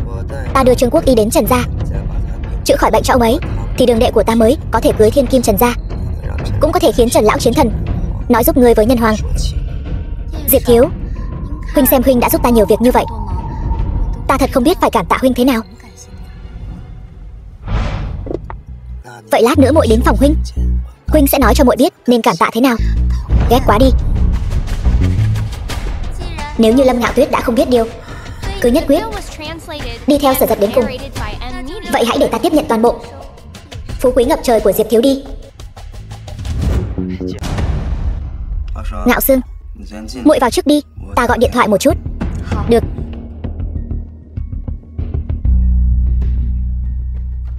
Liên lạc được chưa?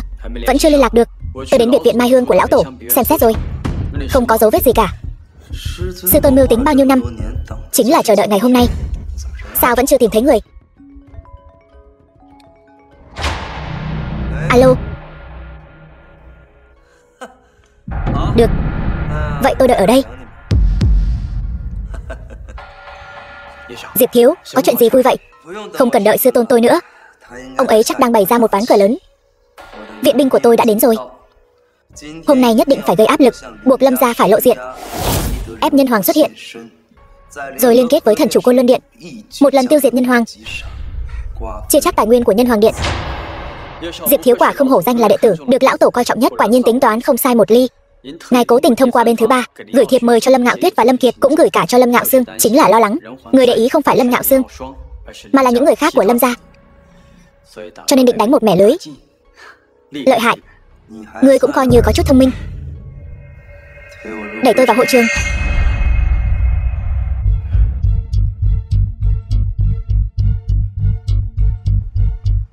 Tiểu Kiệt, cậu đưa tỷ tỷ vào trước đi, ta đi xử lý chút rác rưởi. Huynh vẫn nên đi cùng bọn ta, kẻo lát nữa không vào được hội trường. Ở đây không có tên tôi, buổi tiệc thanh vân không thể tiếp tục được nữa.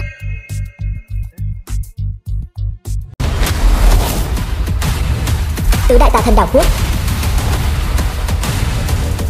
đã liên lạc với Diệp Thiếu rồi.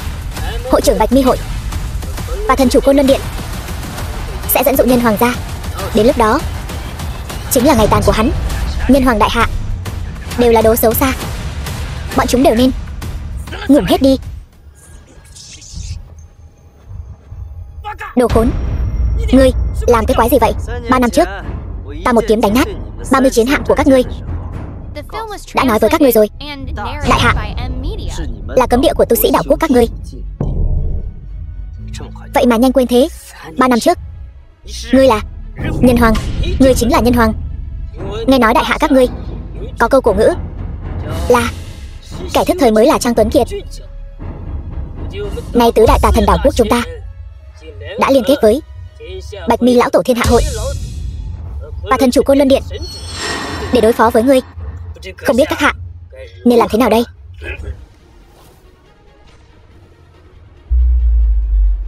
Một lũ kiến hôi dám múa rìu qua mắt thợ sao?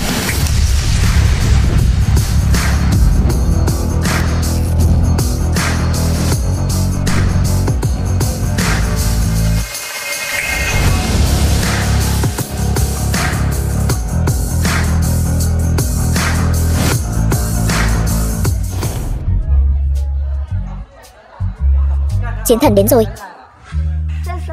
Tỷ tỷ, buổi tiệc thanh vân này bài trí thật hoành tráng. Đây chính là đại hội long trọng, được thần chủ Côn Luân Điện triệu tập. Các hào môn trên toàn cầu, các thế lực cường giả đều sẽ đến tham dự. Ngay cả cái gọi là nắm giữ huyết mạch kinh tế toàn cầu, gia tộc rót trai cũng sẽ đích thân đến dự, nên phải thật hoành tráng. Vậy ngươi nói thần chủ Côn Luân Điện này với Nhân Hoàng của Nhân Hoàng Điện, ai lợi hại hơn? Đây không phải là vấn đề ngươi nên suy nghĩ. Ngươi hiện là chiến thần trấn thủ của Kinh Hải, chú ý khí chất của mình, ngẩng đầu ưỡn ngực, đừng có ra vẻ chưa từng thấy việc đời. Đi thôi.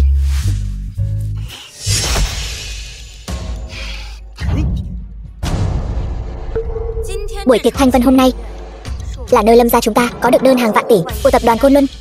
Hai đứa nhóc các ngươi đã không còn là người Lâm gia chúng ta nữa rồi. Ai cho phép các ngươi tới đây? Lâm Kiệt là trấn thủ chiến thần Kinh Hải này, tuy là danh bất hư truyền, buổi tiệc thanh vân được tổ chức tại Kinh Hải, hắn đến cũng coi như hợp tình hợp lý. Nhưng Lâm Ngạo Tuyết vì tên chồng vô dụng của cô ta đã rời khỏi Lâm gia. Cô ta đến đây e rằng là muốn gây chuyện đây. Lâm gia lần này có được đơn hàng vạn tỷ của tập đoàn Côn Luân, đây là chuyện sắp sửa bay lên trời cao. Lâm Ngạo Tuyết chắc chắn cũng muốn thử xem có thể thừa nước đục thả câu được không. Người đâu? Đuổi hai người này đi cho ta. Khoan đã, là ta gọi bọn họ đến. Diệp Thiếu, ngài đây là Lâm Ngạo Tuyết. Cô rốt cuộc có làm thiếp của tôi hay không? Tôi đã nói rồi, thiệp mời buổi tiệc thanh vân này đã bị thổi giá lên đến hàng tỷ một tấm. Sao tôi lại có được miễn phí? Thì ra là anh giở trò sau lưng. Tôi nói cho anh biết, anh hãy bỏ cuộc đi. Tôi rất yêu chồng tôi, chúng tôi không thể chia tay. Lâm Ngạo Tuyết, Diệp Thiếu đã nể mặt cô như thế rồi, cô đúng là ngu xuẩn. Tiểu Kiệt, chỗ này ổ ế, chúng ta không ở lại cũng được. Đi tìm anh rể của em, tôi khuyên cô đừng đi. Tôi chỉ cần một câu là có thể khiến Lâm gia cô không còn tồn tại. Anh có ý gì? Nếu hôm nay cô không nghe theo tôi sẽ điều động ngàn tỷ vốn của Diệp gia ở đế đô, toàn lực đánh áp Lâm gia cô. Tôi dám đảm bảo, không đến 3 ngày Lâm gia cô sẽ phá sản. Diệp Phi Phàm, tôi khuyên anh đừng quá đáng. Tôi biết anh rất thâm sâu, hơn nữa còn là cao thủ cấp tông sư trở lên, nhưng địa vị của anh thấp kém so với Diệp gia tôi, chỉ là con kiến thôi. Anh đừng sợ, chuyện của chúng ta tính sau. Hôm nay ta đến để chèn ép Lâm Ngạo Tuyết. Lâm Ngạo Tuyết, ta chỉ cần một câu là có thể khiến cô phá sản, và ta đảm bảo tên chồng phế vật của cô đến cả người giao hàng cũng không làm được, mà chỉ có thể đi ăn xin. Đừng có quá đáng. Chẳng lẽ có tiền thì có thể muốn làm gì thì làm sao? Xin lỗi nhé. Có tiền, thật sự muốn làm gì thì làm đấy. Diệp Phi Phàm, mày lắm tiền lắm hả? Dám bảo người đàn ông Lục Tình Vân tao để ý đi làm ăn mày. Mày ngồi xe lăn, ngồi sướng quá nên muốn vô hỏng rồi phải không? Lục Tình Vân, mày đừng có thật sự để ý Sở Giật, tên mặt trắng đó chứ. Mày không muốn làm nhân hoàng phu nhân nữa sao? Bớt nói nhảm. Hôm nay tôi đến là để tuyên bố một việc. Tập đoàn Vô Lượng sẽ bỏ ra 1.000 tỷ để tài trợ cho tập đoàn Lâm Thị. Lục tiểu thư, cảm ơn cô. Cô đừng vội cảm ơn. Tôi chỉ là thấy ngứa mắt. Có vài người bất kính với Sở tiên sinh thôi. Lục Tình Vân, cô cũng muốn đối đầu với tôi sao? Đừng nói chứ. Tôi thật sự không coi trọng loại tiểu nhân như anh đâu. Được. Cô đủ ngông cuồng, cũng đủ ngu xuẩn, dám điều động toàn bộ tài chính của tập đoàn Vô Lượng để đối đầu với tôi. Nhưng cô nghĩ như vậy là có thể đánh bại được tôi sao? Tôi nói cho cô biết, tứ đại gia tộc Đế Đô, 3 nhà còn lại đều đã ký hiệp định đầu tư với tôi. 3 nhà còn lại, mỗi nhà sẽ hỗ trợ Diệp gia tôi 200 tỷ. Hiện tại tôi có thể điều động 1.600 tỷ. 1.000 tỷ của cô lấy gì mà đấu với tôi? Diệp Phi Phàm, mày chán sống rồi. Tao không phải chán sống, mà là tao nắm chắc phần thắng rồi. Hôm nay Sở Giật nhất định phải đi ăn mày cho tao. Không ai cứu được hắn đâu. Tao nói cho mà biết, Chúa Giêsu đến cũng vô dụng. Tứ đại gia tộc Đế Đô xem ra không cần tồn tại nữa rồi. Vỏn vẹn 1.600 tỷ mà cũng muốn sỉ nhục Sở tiên sinh. Tập đoàn Phiêu Miểu tôi sẽ bổ sung cho tập đoàn Vô Lượng 2.000 tỷ. Yêu nữ, đây là lần đầu tiên ta thấy ngươi thuận mắt như vậy. Như nhau thôi. Đường Mộng Giao, ngươi cũng điên rồi sao? Ngươi cũng muốn đi theo tên phế vật Sở Giật đó đến cùng sao? Sở tiên sinh là người tôi theo đuổi cả đời. Tốt, rất nhanh ta sẽ cho các ngươi biết thế nào gọi là núi cao còn có núi cao hơn, người giỏi còn có người giỏi hơn. Sao hả? Còn muốn mượn chuyện Thiên Hạ Hội để phản kích? Ngươi đừng có quên, Thiên Hạ Hội đã bị Sở tiên sinh xóa sổ khỏi thế giới này rồi. Đừng có dát vàng lên mặt tên Sở Giật đó nữa. Thiên Hạ Hội không những không bị xóa sổ mà còn đang bày ra một bàn cờ rất lớn. Chẳng mấy chốc các ngươi sẽ biết ai mới là người cười đến cuối cùng. Đom đóm không thể bàn chuyện băng giá. Diệp Phi Phàm, tập đoàn Lâm Thị chúng tôi và Diệp gia các ngươi trước đây không thù, gần đây không oán. Chúng tôi làm ăn đàng hoàng. Mong ngươi đừng quá đáng. Quá đáng? Chuyện này đã là gì? Ta đã nói ta ăn chắc ngươi rồi.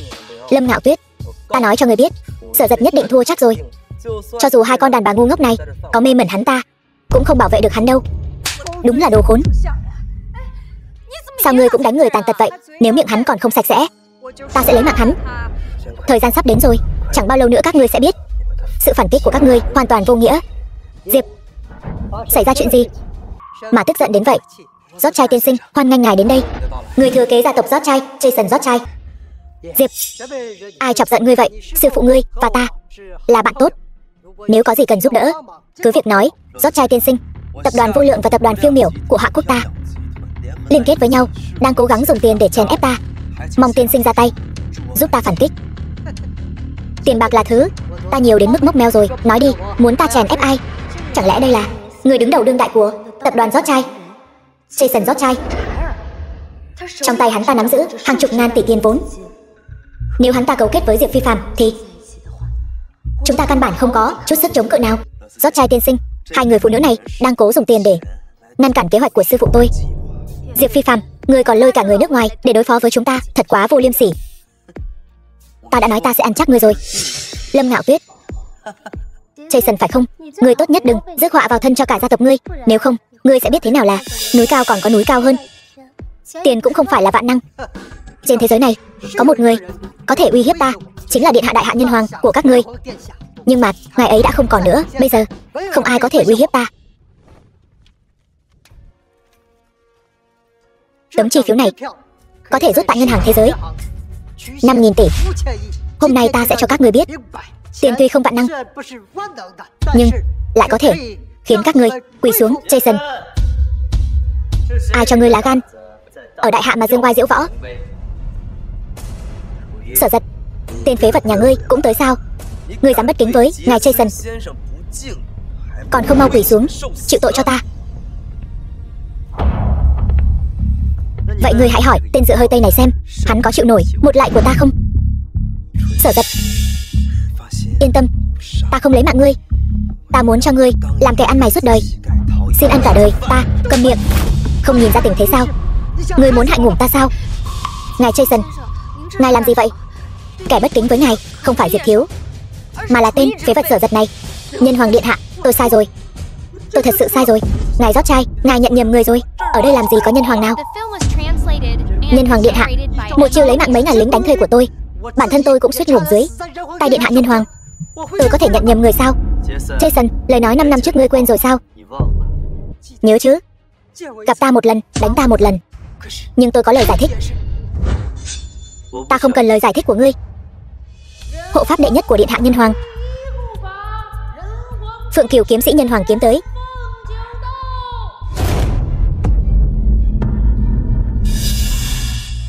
Bái kiến tôn chủ. Nhân hoàng kiếm ta đã mang tới. Cô ta thật sự là kiếm sĩ nhân hoàng kiếm sao? Đây thật sự là nhân hoàng kiếm sao? Không thể nào. Sao lại thế này? Chồng tôi là nhân hoàng. Chúng tôi nói các người không tin. Một tên ngoại quốc nói các người lại tin. Có lẽ hòa thượng ngoại lai tụng kinh hay hơn chăng?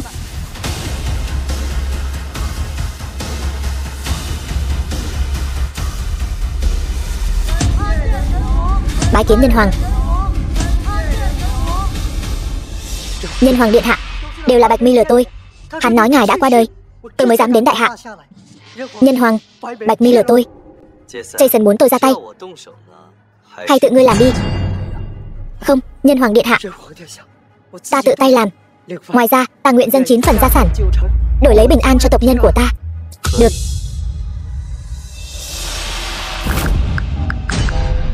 Nhân hoàng điện hạ, trong vòng 10 phút sẽ có người chuyển 9 phần gia sản của ta, 12 vạn tỷ, tặng vào tài khoản của ngài.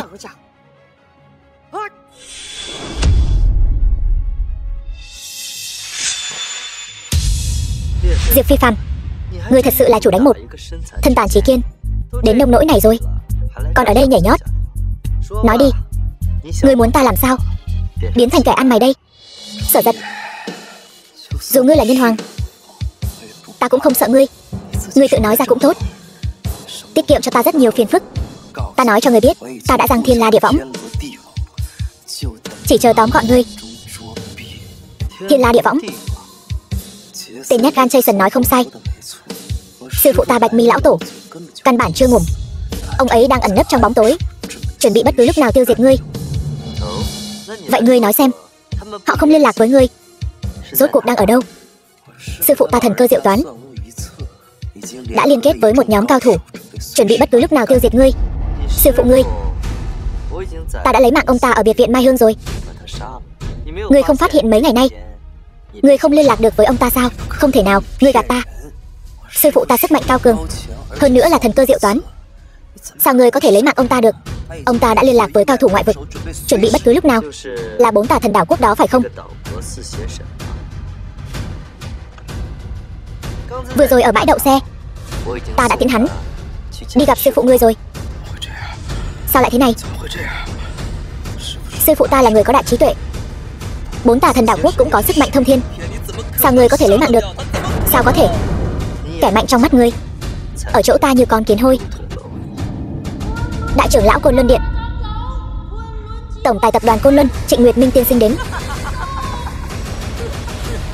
Át chủ bài của ta đã đến rồi. Diệp Thiếu, sao ngươi còn chống đối với nhân hoàng? Ngươi câm miệng cho ta, đồ nhát gan. Ngươi biết vì sao Côn Luân Điện lại gửi đơn đặt hàng vạn tỷ cho Lâm gia không? Chính là vì thần chủ Côn Luân Điện từ lâu đã có ý định muốn tiêu diệt nhân hoàng. Đúng vậy, kẻ thù của kẻ thù chính là bằng hữu. Cho dù Sở Giật thật sự là nhân hoàng, chúng ta cũng không cần sợ hắn. Thần chủ Quân Luân Điện chúng ta là tồn tại ngang hàng với hắn. Nhân hoàng đại nhân, Vô Lượng Kiếm Tông ta 3000 tông sư đã ở ngoài cửa chờ đợi, bất cứ lúc nào cũng nghe ngài sai khiến. Còn có 3000 tông sư Phiêu Miểu cung của ta nữa. Các người điên rồi phải không? Dám công khai đứng về phía nhân hoàng điện. Chờ một lát nữa thần chủ đến, sẽ xử sạch các ngươi. Diệp Phi Phàm, nếu ta nói với ngươi ta chính là nhân hoàng, cũng là thần chủ nữa thì sao? Thần chủ Quân Luân Điện là nhân vật nào? Tuy hành sự khiêm tốn, nhưng thực lực cao cường. Ngươi muốn làm thần chủ, vậy cũng phải hỏi thần chủ xem ngươi có đồng ý hay không. Đại trưởng lão Côn Luân Điện Trịnh Nguyệt Minh. Trịnh tổng, ngài đã đến. Người này chính là nhân hoàng mà thần chủ vẫn luôn muốn trừ khử. Hắn còn có ý định thôn tính Côn Luân Điện. Trịnh tổng, ngài mau bẩm báo thần chủ, tiêu diệt hắn đi. Trịnh tổng, tôi là Lâm Ngạo Sương, người mà ngài muốn tặng đơn hàng vạn tỷ. Những lời Diệp thiếu nói đều là sự thật, tôi có thể làm chứng cho hắn. Ngươi là thứ gì mà cũng xứng nhận được đơn hàng vạn tỷ của tập đoàn Côn Luân chúng ta? Đơn hàng vạn tỷ của chúng ta là dành cho thần chủ phu nhân Lâm Ngạo Tuyết. Thần chủ phu nhân? Sở Giật, hắn không phải nhân hoàng sao? Sao nàng ta lại là thần chủ phu nhân? Bái kiến thần chủ. Không thể nào, Sở Giật sao có thể vừa là nhân hoàng vừa là thần chủ Côn Luân Điện? Không tin sao?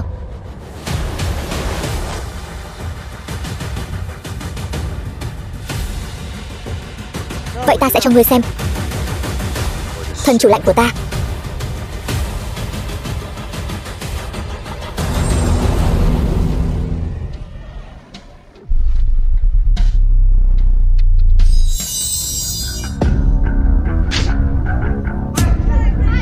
Bái kiến thần chủ.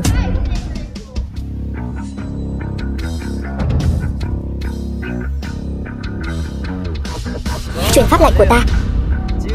Kinh Hải Diệp ra làm việc trái lẽ trời, giàu mà bất nhân, cả tộc đầy xuống luyện ngục, lao động cải tạo, vĩnh viễn không được ra khỏi ngục.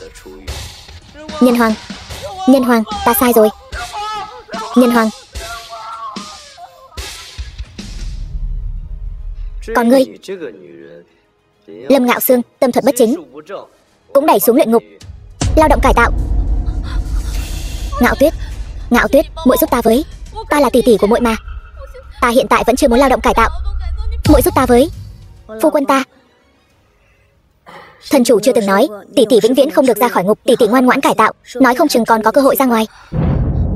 Tỷ tỷ cứ vào đó mà cải tạo cho tốt đi.